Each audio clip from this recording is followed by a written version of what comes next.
Olá, amados irmãos e irmãs. Hoje, dia 5 de setembro, domingo, estamos na Semana da Pátria.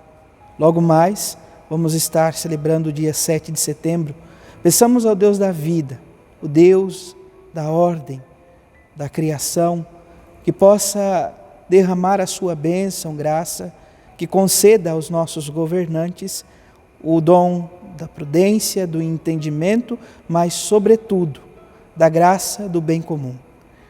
Nos colocamos hoje diante da presença do Senhor nesta 23ª semana do tempo comum.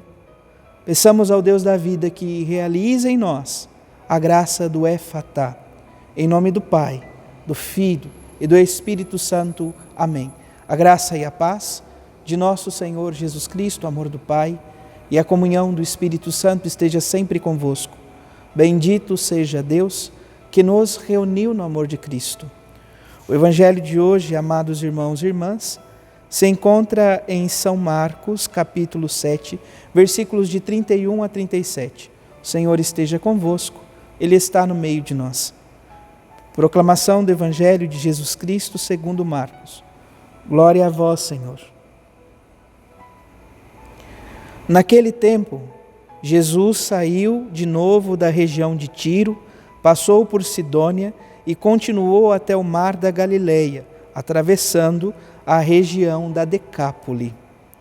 Trouxeram então um homem surdo, que falava com dificuldade, e pediram que Jesus lhe impusesse a mão.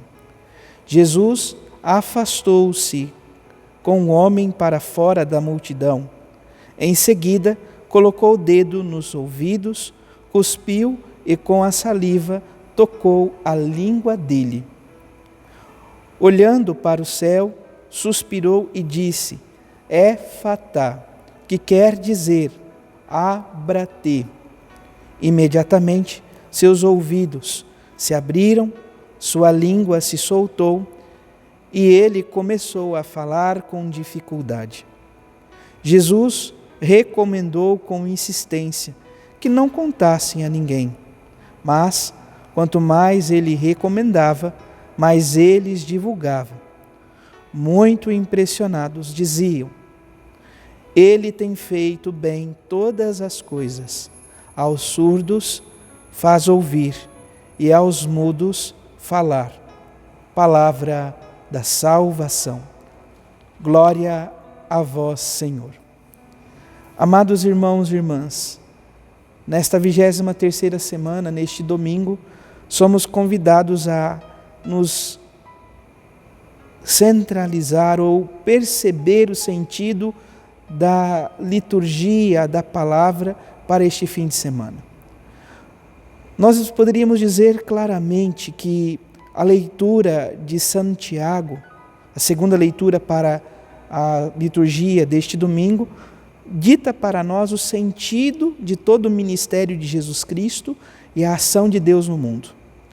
Meus irmãos, a fé que tendes em nosso Senhor Jesus Cristo, glorificado, não deve em hipótese alguma, admitir asepsia de pessoas. Ou seja, diferença de uns para com os outros. Todos somos irmãos. E Jesus procura viver isto de uma forma muito intensa na vida de todos aqueles que Deus lhes confiou. No seu tempo, caminhando, e agora muito mais na vida da igreja. A primeira leitura também nos traz um sentido muito bonito. É a leitura do profeta Isaías. Nós estamos no capítulo 35. Esse capítulo, os versículos que temos, nos remetem um pouco ao sentido do Apocalipse de Isaías. E trata, amados irmãos e irmãs, em síntese, um pouco do cenário do povo de Israel que se encontra no cativeiro, no exílio da Babilônia, e está nesta angústia para voltar à terra prometida. E perceba, portanto, a palavra do profeta a cada um de nós hoje. Dizei às pessoas deprimidas: criai ânimo, não tenhais medo.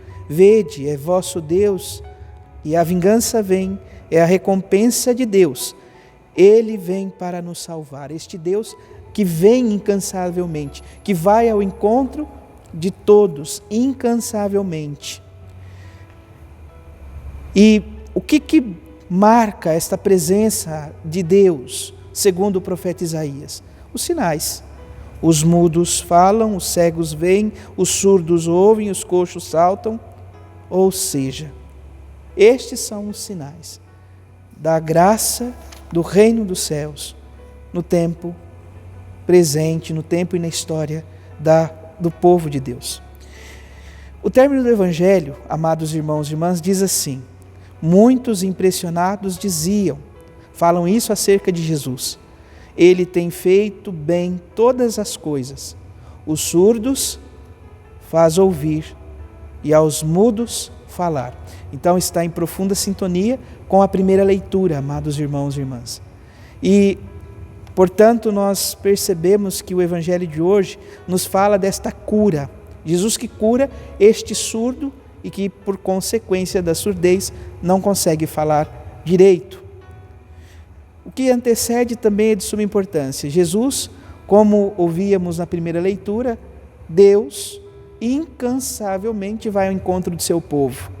Jesus que sai da região de Tiro, passa por Sidônia, continua até o mar da Galileia, até chegar à região da Decápole, uma região pagã. Jesus vai para anunciar o reino, vai para testemunhar a graça do reino. Ele cura este homem com o sinal do toque do dedo, lembrando a criação. A saliva também em seus lábios lembra esta força de Deus. E uma palavra é muito forte em todo esse contexto. A palavra éfatá, abra-te. Palavra esta que utilizamos ainda hoje nos rituais de batismo. O abrir os ouvidos, a boca, os olhos, o abrir-se para Deus. Deus nos convida a viver, portanto, esta graça. Que Jesus abra os nossos olhos, os nossos ouvidos, a nossa boca e, sobretudo, o nosso coração para amá-lo e servi-lo. Louvado seja nosso Senhor Jesus Cristo, para sempre seja louvado. Abençoe-vos o Deus Todo-Poderoso. Em nome do Pai, do Filho e do Espírito Santo. Amém. Graça e paz.